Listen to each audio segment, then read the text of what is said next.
우리나라 현재 정치인이면 거의 싸대기를 맞고 미투 당해서 감옥에 가 계실 분입니다. 아니 만지지 않았으면 괜찮은 거 아니냐. 어떤 일이 있었냐면요. 자, 이게 트럼프 형입니다. 트럼프 형이 대통령이 된 다음에 이렇게 노려보면서 얘기하잖아요. 너희 새끼 우리나라 거 안 살래? 무역 흑자 안 줄일래? 이렇게 노려봅니다. 우리나라는 어떻게 해요? 당연히 미국산 원유 수입 추이 보이시죠? 트럼프가 당선된 다음에 이렇게 올랐어요. 당연히 럼프 형이 압력을 내고 대미 무역수지 흑자폭 트럼프 당선이잖아요. 당선 이후에 이렇게 됐습니다.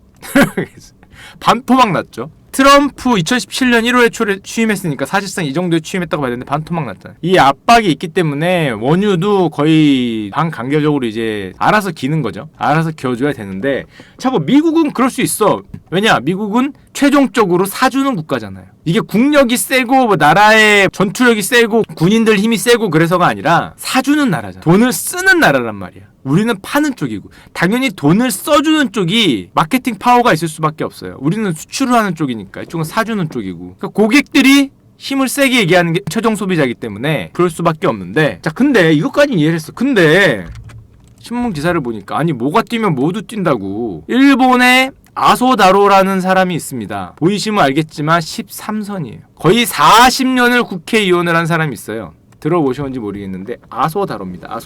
아소다로라는 애가 있는데 뭐가 뛰면 뭐가 뛴다고 트럼프가 저렇게 하니까 한국에 꼬리를 내려 어이구 좋아 한국의 송금과 비자 발급 정지를 검토하겠다. 보복 조치를 해야겠다라는 얘기를 했어요. 단지 국회의원이냐 지금 일본 부총리입니다. 부총리 겸 재무상이에요. 우리로 치면은 경제부총리 겸 기획재정부 장관이죠. 이런 소리를 했어요. 뭐 정치인이 뭐 그런 소리를 할 수도 있겠다라고 생각을 하는데 잘 생각해 보니까 일본 입장에서 우리나라가 세 손가락 안에 드는 흑자국이거든요. 자기들이 돈을 버는 나라가 우리나라예요. 물론 우리나라도 얘네한테 수입해서 수출하지만 얘네 입장에서는 우리가 고객인데 뭐 좀 이상하다. 물론 얘네가 파워가 있지만 우리나라 수출국이니까 얘네 중간재를 안 쓰면 상당히 힘든 게 있지만 그리고 비자 발급을 정지. 우리나라 작년에 일본을 방문한 한국 관광객이 753만 명이야. 비자 발급을 정지하면 비자 발급 정지하든가. 야 우리가 니네 뭐 일하러 갔냐? 놀러 갔지? 잠깐만. 너 관광객이잖아. 뭐 일하러 돈 벌러 간 게 아니라 관광객인데 비자 발급 정지하면 개털은 니들이지 하든가. 송금 뭐 별로 무섭지도 않고 비자 발급 정지하든가. 자 그럼 생각을 해봤어. 얘가 왜 이런 소리를 하나. 반말해서 죄송한데 왜 반말을 하는지는 뒤에 보시면 나옵니다. 왜 이 아저씨가 이런 뻘소리를 하나. 이 아저씨가 뻘소리를 하게 된 배경을 봐야 되는데 어떤 게 있었냐면은 대법원 전원합의체 판결로 일제강제징용 피해자 소송에서 얼마 전에 승소를 했어요. 최종 승소를 했습니다. 그래서 신일본 제철, 신일철 죽음이라거나 신일본 제철은 피해자들에게 1억 원씩의 위자료를 지급하라고 원고 승소 판결을 했어요. 미쓰비시도 비슷한 판결이 지금 나오고 있죠. 그러니까 우리나라 정부가 이 판결을 바탕으로 얘네 신일본 제철이나 미쓰비시가 한국에 갖고 있는 자산에 대해서 압류를 할 수 있다라는 얘기가 나오니까 일본 기업들의 재산에 피해를 줄 경우에는 송금이거나 비자 발급 정지 같은 걸 하겠다라고 이 아저씨가 보복을 천명하는 거거든요. 아소다로 아저씨가. 자 그러면은 일단 이 아소다로 한 사람이 궁금하잖아. 13선이 했는데 이런 뻘소리를 하고 있어. 자 아소다로에 대해서 좀 알아야 돼요. 아소다로가 어떤 사람이냐. 망언으로 유명한데요. 대단한 사람 얘기하는 거 보면은 정말 그 4차원을 넘어서 우리나라 현재 정치인이면은 거의 싸대기를 맞고 지금쯤 미투 당해서 저기 감옥에 가 계실 분입니다. 어떤 얘기를 했냐? 자기 아소다로의 그 자기 부하 차관급 되는 애가 어떤 후쿠다 차관이 방송사 여기자한테 어떤 얘기를 했냐면은 방송에서 얘기하기 좀 죄송하지만 가슴을 만져도 되니? 이런 얘기를 했어요. 자기 장관인데 차관이 여기자한테 가슴을 만져도 되냐고 물었어. 그래서 이게 발언이 문제가 됐거든. 성희롱 발언이라고. 일본에서 문제가 되니까 아소다로가 한 말이 뭐냐면은 야! 그 말이 싫었으면 그 자리를 떴으면 됐을 거 아니야. 왜 자리를 안 떴어? 이렇게 얘기를 하는 거야. 이게 뭔 개뻘 같은 소린가 했더니 그 다음 얘기가 아니면 다음에 우리 재무성 담당 기자 모두 남성으로 해. 야 여자 안 받아. 그리고 나서 또 한 얘기가 뭐냐면 이게 진짜 가관인데 아니 만지지 않았으면 괜찮은 거 아니냐. 신박하다. 만지지 않았으면 괜찮은 게 아니냐. 만졌냐고 물어봤지 언제 만졌냐 라는 발언을 했어요. 그랬다가 일본에서도 이거는 통용되기 힘들잖아. 여론의 문매를 맞았는데 문매를 맞으니까 뭐라 그랬냐면은 후쿠다 차관이 이 가슴 만져도 되냐고 물어본 얘가 이 여기저한테 속은 거 아니냐 또 이런 발언을 했어요. 거의 입을 막을 수가 없는 아저씨거든. 입만 열면 뻘소리 하는 아저씨인데 오죽하면은 우리 아베 총리도 이거 망언으로는 만만치 않은데 이 표정 보이죠? 이러고 나이가 72입니다. 이러고 한마디 할 때마다 지지율이 나 씨발 뭘 할 수도 없고 부총리인데 만만치 않은 문제. 그러면은 무슨 얘기를 또 많이 했냐? 오죽하면은 이 아저씨는 망언집도 있습니다. 망언집. 이 아저씨를 조금 더 알아보면은 말이 정말 막말 연대기도 있는 분인데 세쿠아라는 죄가 아니다란 말을 했어요. 참 일본 애들은 진짜 참 저렴하게 읽는다 진짜. 세쿠아라 이거 한마디로 성희롱은 섹슈얼 해러스먼트는 죄가 아니다라는 소리를 했어. 그 다음에 남자가 가슴 만져도 되니라고 얘기하는 후쿠다잖아요. 후쿠다의 인권은 없는 거냐 이런 소리를 합니다. 이걸 진짜 말이라고 하는가. 근데 이 사람의 말을 들어보면은 망언집이 쭉 있는데요. 제가 이제 잘라온 거거든요. 개헌을 하는데 자꾸 개헌이 안 됐어. 국회에서 통과를 못 하는 거야. 그러니까 이 사람이 한 말이, 부총리가 한 말이 나치의 수법을 배우면 어떻겠냐 이런 얘기를 했어요. 나치의 수법이 뭐냐면은 몰래 통과한 거거든. 조용히 조용히 몰래 통과한 나치의 전력이 있습니다. 그러니까 자기들이 나치의 수법을 배워보면 어떨까 이딴 소리를 하다가 여론에 또 개 얻어 맞았죠. 지금 나치를 배우자고 하는 거냐. 자, 그러니까 거기에 대한 답례로 조금 이따 또 말했어요. 히틀러가 유대인 수백만 명을 학살했잖아. 막 몰아가면서 히틀러 잘못했다고 하면서 뭐라고 했는지 아세요? 아무리 동기가 옳다고 해도 죽이면 안 되지. 그런 일은 하면 안 되지라고 얘기했어요. 뭐라고?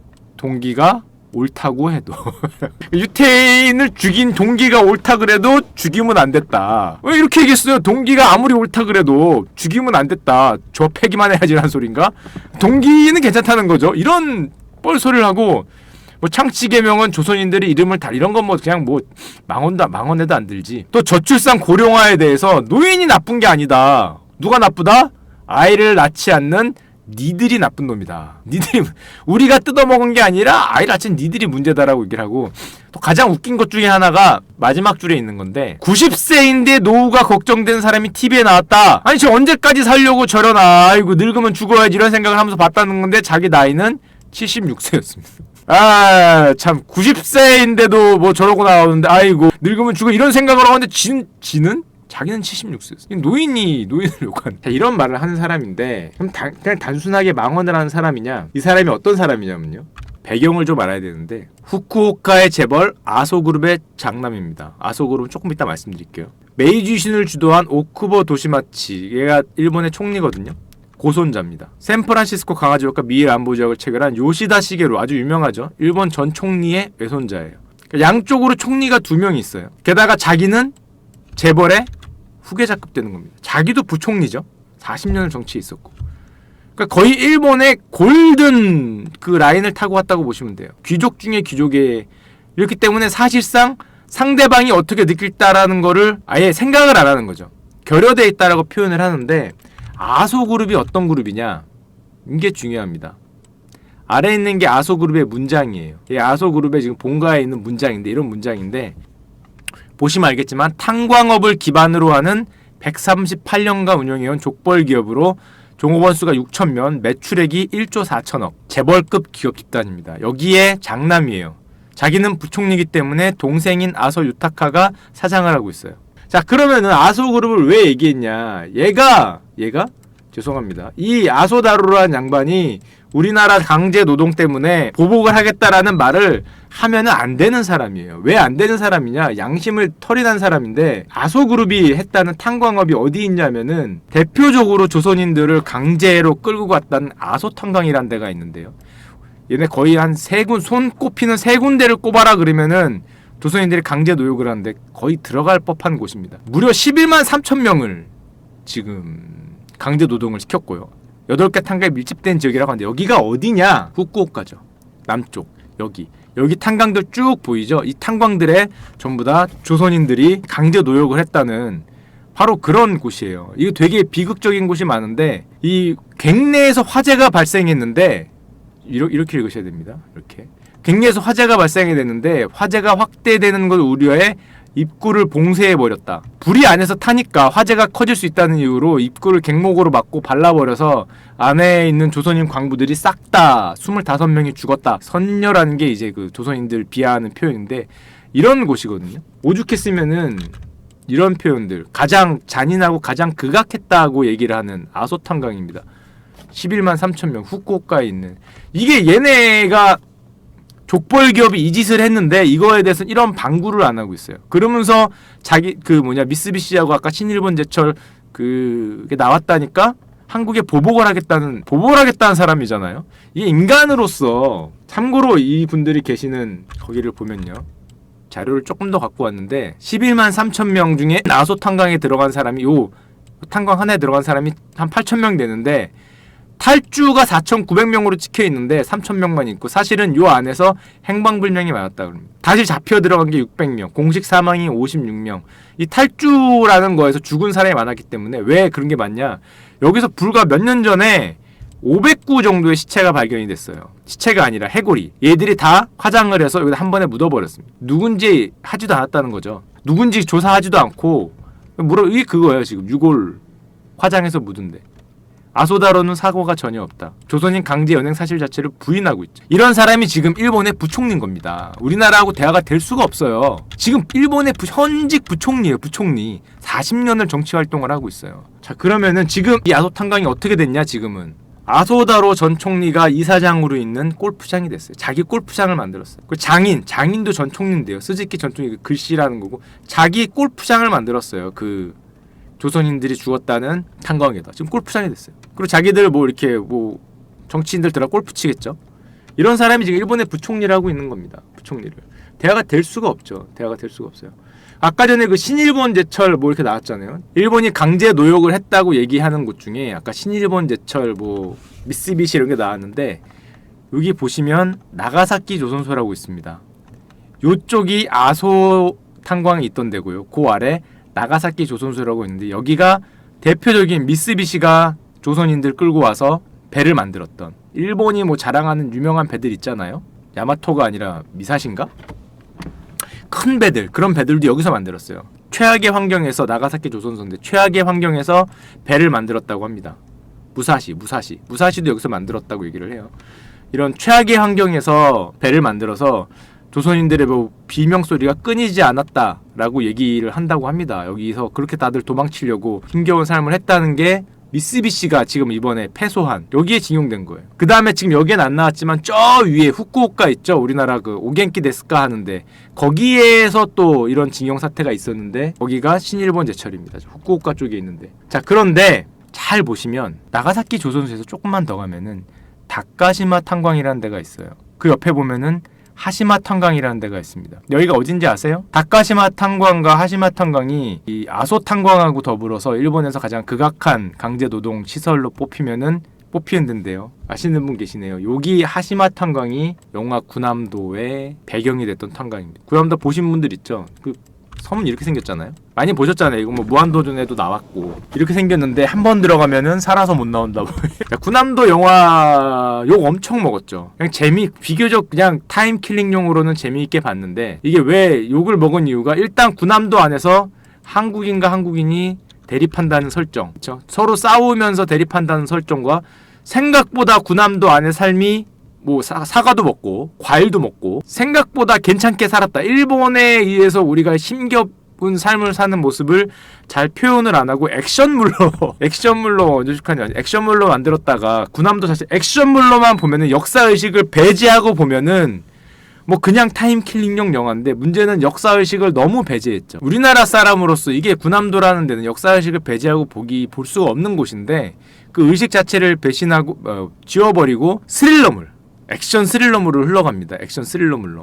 자, 근데 이 얘기를 하기 위해서 왜 얘네들이 이런 일을 했냐? 여기서부터 시작을 하겠습니다. 일본에 저기까지 흘러간 얘기를 잠깐 드리면 자 이게 여러분들 다 아시겠지만 중국 청나라가 망하죠. 청나라가 망한 다음에 그 순원이 등장을 하고요. 순원이 등장을 하고 국민당이 등장을 하면서 이 군벌하고 싸웁니다.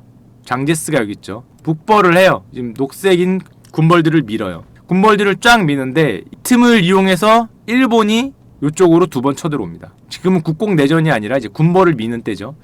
그러다가 서로 이제 장제스가 국민당이 군벌을 미는 틈을 이용해서 일본이 조금 있다가 뭐를 해요? 여기를 먹어버리죠. 일본이 여기를 먹는 일이 이미 우리나라는 이미 누워 계시고, 슬프게도 우리나라는 이미 누워 계시고 일본이 여기를 먹어요. 이게 만주국이잖아요. 저는 봤던 영화, 여러분들도 아마 보셨을 분이 있었던 영화, 이게 나온 거죠. 마지막 황제. 청나라 마지막 황제가 푸이잖아요. 푸이. 마지막 어린 마지막 황제가 청나라가 망한 다음에 거의 뭐 유배대에 살다시피 했는데 일본인들이 얘를 데리고 만주국의 황제로 또 내세우죠. 라스트 엠페러. 이 영화 보시면 이 3살인가 4살 때 왕이 됐던 마지막 황제가 된 거잖아요. 마지막 황제. 저는 뭐 그럭저럭 봤는데, 재밌게 봤는데, 참고로 이때 당시에 푸이와 그의 부인의 모습입니다. 푸이와 완전 푸이 황제, 이 만주국의 황제죠. 그 다음에 부인입니다. 참고로 푸이는 나중에 중국 공산당 아래에서도 뭐 60 몇 생가까지 천수를 누렸어요. 감옥에 가고 계속 그랬지만, 푸이와 완둥이고, 이거 만주국을 세운 다음에 여기서 일본들이 쟤를 이제 왕으로 내셉니다. 푸이를 왕으로 내세우면서 괴뢰국가를 세우는데, 자, 그 괴뢰국가를 세우니까 이 녹색을 지금 밀고 있었는데 장제스가 쓱쓱 밀다가 아까 어떤 분이 얘기했지만 무슨 사태가 펼쳐져요? 공산당이 등장을 하죠. 국공내전 비슷한 게 국공내전이 된단 말이에요. 공산당하고 막 이제 싸우잖아요. 장제스하고 국민당하고 공산당하고 막 싸우니까 장항량이라고 장쩌린의 아들이 있습니다. 장쩌린의 아들이 장제스를 가둬버리죠. 이거 다 역사에 유명하게 나오는 거니까. 이 아저씨죠. 이 아저씨 장항량이라 아시죠? 이 아저씨가 장제스를 갖고 가둔 다음에 공산당하고 손을 잡아라 이런 얘기를 하, 손을 잡고 일본하고 싸워라 이런 걸 주장을 하죠. 시한사태라고 하죠. 그 전에는 물론 이게 있었죠. 왜 이런 일이 벌어졌냐? 분명히 이길 줄 알았는데, 국민당이 이길 줄 알았는데 안 잡히죠. 공산당이. 마오쩌둥이 나 잡아봐라 하면서 이걸 가니까 이거 안 잡히잖아. 이거 중국을 이런 식으로 도망을 가서 이거 뭐 끝까지 못 잡아서 결국에는 공산당을 밀어내는데 실패하고, 그 사이에 일본이 만주국에서 이 지금 뭐 밀고 내려올 태세니까 나 잡아봐 하는데 못 잡았죠. 이거 벌처가 도망가니까 아무리 따라가도 못 잡았다. 와, 이거 뭐 이렇게 이거 대장정이라고 그러죠. 공산당 대장정으로 도망을 가니까 못 잡고 있는데 일본이 여기서 쳐들어올 준비를 합니다. 눈치를 채죠.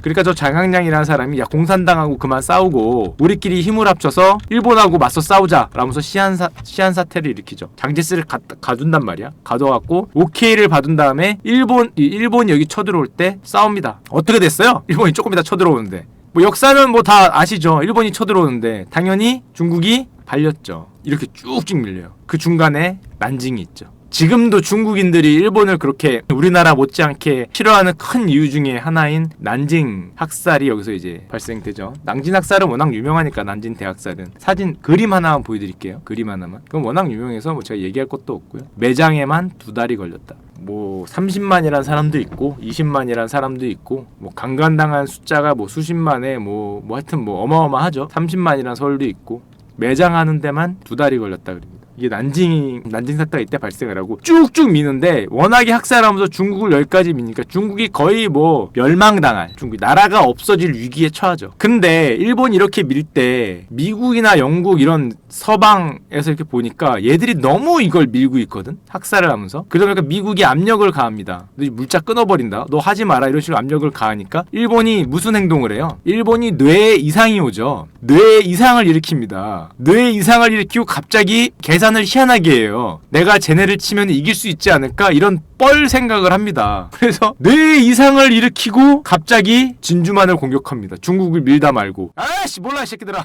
진주만을. 뇌에 이상을 일으켜서 진주만에 폭격을 가하죠. 아, 미국 괜찮아 할 수 있어. 정신력이면 할 수 있다. 천황 뭐 덴자이 뭐 어쩌고 하면서 뇌에 경련을 일으키면서 미국을 칩니다. 이건 영화도 워낙 많죠. 가장 최근 영화는 이거였죠. 재밌게 봤어요. 이거는 비교적. 우리 펄하버 칩니다. 정신줄 놨어요. 이거를 쳤다가, 참고로 진주만이 어딨냐면은 하와이에 있어요. 동남아시아에 있다고 생각하는 분들이 계시더라고요. 진주만 동남아에 있지 않습니다. 이게 하와이거든요. 여기가 진주만이에요. 호노룰루 옆에 있는데 펄하버. 하와이를 친 겁니다. 제정신이진 않고 동남아에 있다고 생각하는 사람이 있더라고요. 이거 하와이를 공격한 거야. 하와이. 미국 본토죠, 본토. 하와이를 비행기 제로센 몰고 가서 본토에다 폭격을 합니다. 그러면서 꿈을 꾸죠. 내가 다 해먹어야지, 이렇게 먹어야지, 이런 꿈을 꿔요. 이렇게 다 내 걸 꿈을 꿉니다. 와이리 좋나 이러면서 다 내 건가요? 이게 다 내 건가요? 뭐 이런 식으로 꿈을 꿔요. 뇌에 지금 이상이 오고 있는데, 잘 보면 조금 있다가 하와이를 여기를 치잖아요. 진주만을 폭격을 한 다음에 미국도 우리 상대가 안 된다. 드디어 됐다고 생각하는데 미국이 조금 있다가 특공대를 보내서 도쿄 공습을 합니다. 도쿄 공습을 해요. 일본은 갑자기 열받죠. 이거 도쿄 공습을 하거든. 뭐 별 피해는 없었는데. 아니 지금 천황에 계신 덴노가 계신 두리틀 습격이죠. 두리틀 공습.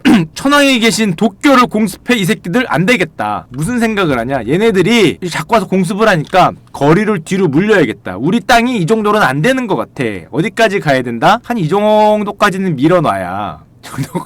이 정도까지는 밀어놔야 얘들이 함부로 이렇게 멀리 못 온다는 거죠. 그래서 밀 생각을 합니다. 뇌에 이상이 왔기 때문에 밀 생각을 해서 어디를 밀어요? 여기 보이죠? 그 유명한 태평양 전쟁에서 가장 유명한 미드웨이 해전을 펼칩니다. 여기서 물론 결론은 뇌수술을 받죠. 여기서 자 뇌 개복 수술을 받습니다. 그동안 어휴 너 뇌가 이렇게 부었니? 이러면서 이렇게 깐 다음에 이렇게 개복해드려요. 여기 이렇게 좀 잘라드리고 이렇게 수술을 받고 옵니다. 여기서 당연히 일단 첫째로 우리가 인터넷에서 많이 보는 짤 있잖아요. 이거 미국이잖아요. 한번 생산을 하면은 이 정도 생산한다는 거. 이 정도 생산하잖아요, 미국이. 이거 유명한 짤이잖아요, 이런 짤. 자, 근데 거기다 일단 머리를 갖다 부딪혔단 말이죠. 상대는 무한맵하고 있는데 나는 지금 헌터스 앞마당 멀티 하나 정도 먹고 야, 나는 앞마당 멀티 먹은 이윤열이야 이러면서 쳐들어오는 거잖아요. 야, 씨, 앞마당 멀티 먹은 이윤열인데 하고 왔는데 적은 무한 멀티 하고 있는 거잖아. 무한 헌터스 하고 있거든. 나는 혼자 유한 헌터스고. 세상에 이런 사기가 어딨나. 야 나는 씨 앞마당 멀티 하나 먹었다고 했는데 뭐 거기다 갖다 들이박았으니. 물론 일본은 자신감을 가지고 있는 게 있었어. 일본에서 유명한 세계 최대 항모 시나노라고 있습니다. 시나노 야마토급 항모의 원조. 자 일본은 되게 만화 같은데 보면은 되게 그럴듯하게 나오는데요. 자, 첫날 이게 처음 물에 띄우고 그 다음날 다시 들어갔어요. 이렇게. 그래서 되게 그럴듯하게 뭐 만화에서는 무적의 뭐로 나오는데 자 첫날 가자 한 다음에 바로 들어왔습니다. 자 출격 못하고 본진에서 드랍십 가다가 바로 떨어졌어요.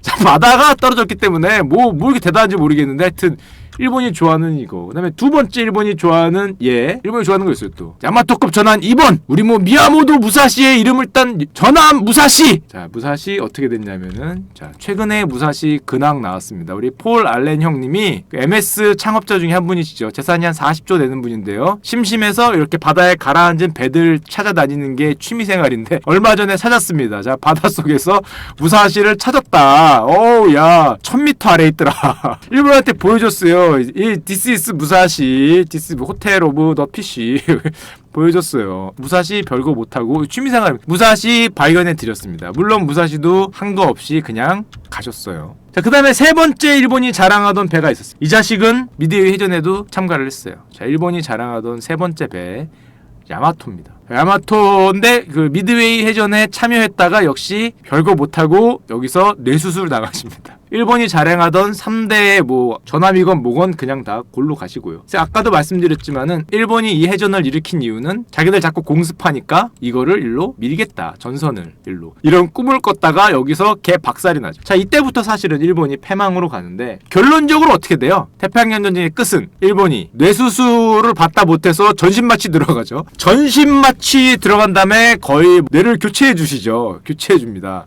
자 근데 첫 번째가 나가사키 히로시마잖아요. 제가 나가사키 히로시마에 두 방을 맞고 결국엔 그 이름도 유명한 무조건 항복 여기서 사인을 합니다. 한심한 새끼들 이렇게 쳐다보고 있잖아. 꾸벅꾸벅 하면서 전신마취당해서 지금 이제 사인을 하는데요. 이때 나가사키 원폭이 떨어지잖아요. 여기 아까 처음으로 돌아가면은 제가 아까 조선인이 징병당했다고 보여드렸던 여기 이게 하시마 탄광인데 하시마 섬 여기가 구남도잖아요. 일명 구남도. 구남도 영화 마지막에 보시면은 조선인들이 배를 타고 구남도에서 탈출을 합니다. 그 다음에 뭐를 봐요? 구남도 영화 보신 분 알겠죠? 마지막 장면 정말 엔딩 장면에 구남도에서 배를 타고 조선인들이 탈출하다가 핵폭탄이 떨어지는 장면이 있어요. 그걸 쳐다보잖아요. 굉장히 비판을 많이 받았죠. 이게 판타지냐 이래갖고 그게 그 장면이 왜 나왔느냐? 실제로 있었던 일이니까 나왔습니다. 여기가 나가사키 조선소잖아요. 여기에 원폭이 떨어집니다. 조선소에 있던 애들 뭐 2만 명 이상이 이 원폭에 죽었다 그러는데 한국인이 몇 명인지는 알 수도 없죠. 실제로 이 나가사키가 아까 히로시마 나가사키가 원폭을 맞은 데인데 나가사키 조선소가 여기 나가사키에 있었기 때문에 이 원폭의 피해를 받았다 그래요. 2만 명 이상이 뭐 조선소에서 죽었다. 저도 정확한 건 인터넷에 보니까 나오더라고요. 한국인들 뭐 10,000명 이상을 예상을 한다라고 하는데 알 수 없죠. 실제로 한국인들이 원폭 피해를 받은 현장이어서 영화에서는 얘가 나가사키니까 이 군함도를 탈출하던 애들이 봤다라는 식으로 이제 설정이 들어가기 때문에 그 장면이 나오는 거예요. 이게 너무 SF 무슨 이게 슬픈 역사의 현장을 그런 식으로 만들었기 때문에 좀 욕을 많이 먹었죠. 영화에서는 그 의도가 아니었을지라도. 군함도 마지막 장면이 그래서 그 원폭을 맞습니다. 원폭을 맞고 결국엔 일본이 패망을 하는데요. 그래 놓고도 지금 와서 한다는 소리가 자기 아소 그룹한테 한 것도 아니고 신일본 제철하고 미쓰비시 그룹한테 강제징용한 거 배상하라 그러니까 한국을 보복 조치하겠다고 얘기하는 겁니다. 야, 거기서 핵폭탄 맞고 죽은 한국인들한테 배상을 할 생각은 못할 망정 와서 이딴 소리를 얘가 하는 거야. 이게 딴 사람이 하면 이해라도 하겠어. 야, 아소잖아요. 아소 탄광에 지금 뭐 손자잖아, 손자. 이거는 죽어도 할 말이 없는, 제가 보기에는 이런 표현 잘 안 쓰는데 진짜 못된 사람이에요. 진짜 못된 사람. 자, 그리고 이건 약간 다른 얘기를 잠깐 드리면, 아까 전에 중국 얘기를 잠깐 드렸는데 재미있는 얘기가 있습니다. 중국에서는 유명한데 누구냐면은 이분들이 있어요. 송숭 가문이라고 나오는데 송씨죠. 송씨 4남매가 있습니다. 들어보셨어요? 중국 사람이라면 거의 90%가 알아요. 이게 누구냐면은 이게 남자 형제고요. 3명이 남매인데 왜 유명하냐? 첫째 숭아인이라고 나오는데 중국식으로 첫째가 옆에 있는 쿵상신 아저씨하고 결혼하는데 이 아저씨가 중국 랭킹 1위의 갑부입니다. 당시에 거의 중국의 빌 게이츠급 되는 분이에요. 빌 게이츠급. 중국에서 가장 돈 많은 사람하고 결혼을 했고, 두 번째는 누구랑 결혼했냐? 순원하고 결혼해요. 중국의 국부로 불리죠. 지금도 중국의 국부로 불러요. 셋째가 누구랑 결혼하면은 장제스랑 결혼합니다. 이건 대만의 국부죠. 이분은 대만의 국부, 중국 본토의 국부, 중국 최고의 부자. 그리고 아까 전에 보여드렸던 이 남자, 이분 송자문이라고 있죠. 이 아저씨는 자기도 갑부예요. 중국 4대 재벌 중에 한 명으로 올라가고 나중에 국민당의 부주석인가까지 올라가요. 그러니까 사실상 그 중국을 거의 다 돈, 표현을 하자면 중국 사람들이 이런 표현을 쓴대요. 돈을 사랑한 첫째, 중국을 사랑한 둘째, 권력을 사랑한 셋째, 이런 표현을 쓴답니다. 많이 쓰이는 표현이에요. 돈을 사랑했고, 중국 손문이니까 중국을 사랑했고, 장개석, 권력을 사랑했다. 자, 이런 식으로 표현을 쓰는데 잘 보면은 이 국민당 나중에 국민당 부총재까지 국민당 무슨 어디더라? 재무장관급 올라가고 국민당 부총리라고 해야 되나? 거기까지 올라가고요. 이건 주석이잖아요. 거기 국민당 주석급. 요렇게가 사실상 국민당의 핵심 멤버예요. 당시에 중국의 거의 그때까지는 점령 중국의 넘버원이 국민당의 핵심 멤버거든. 자, 근데 문제는 이 손문이잖아요. 순원. 순원은 어느 쪽이에요? 왜 지금 중국 본토의 국부로 불립니까? 이쪽은 공산당으로 연결이 되잖아. 이쪽과 이쪽이 극심한 대립을 벌이던 때예요. 사실상 중화민국의 아버지잖아요. 그러니까 어느 분이 얘기했지만은 요 숭칭링이라는 사람은 손문이 죽은 다음에 공산당을 밀어요. 공산당 쪽에 굉장히 강력하게 붙습니다. 나중에 중화민국의 2인자까지 올라가요. 부주석까지 올라가요. 이쪽 자기 가문과 싸우는 거죠. 가문과 싸워서 어떻게 됐냐? 당연히 역사를 알지만 이겼죠. 둘째가 이겨서 전부 다 대만으로 내쫓고 미국으로 다 쫓겨납니다. 미국으로 내쫓고 대만으로 내쫓고 장개석도 대만으로 내쫓고 나중에 이 1990년대 2000년대 초에 이 숭칭링이 여기 숭메리 셋째하고 만나고 싶다고 얘기를 해요.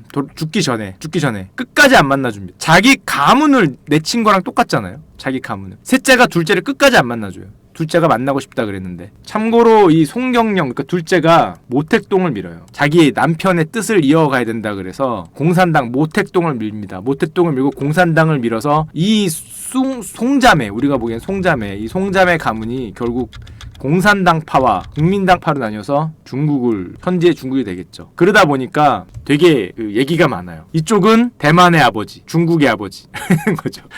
실제로 있는 사건이에요. 실제로 있는 가문이고 전부 미국 갔어요. 죽진 않았어요. 거의 다 전부 다 미국에 가거나 대만에 갔습니다. 이렇게 이쪽만. 그래서 가문이 결국 다 나뉘어지고 이런 다음에 이 끝까지 대부분 다 중국 현대사를 갈라먹은 그런 가문이 되겠습니다.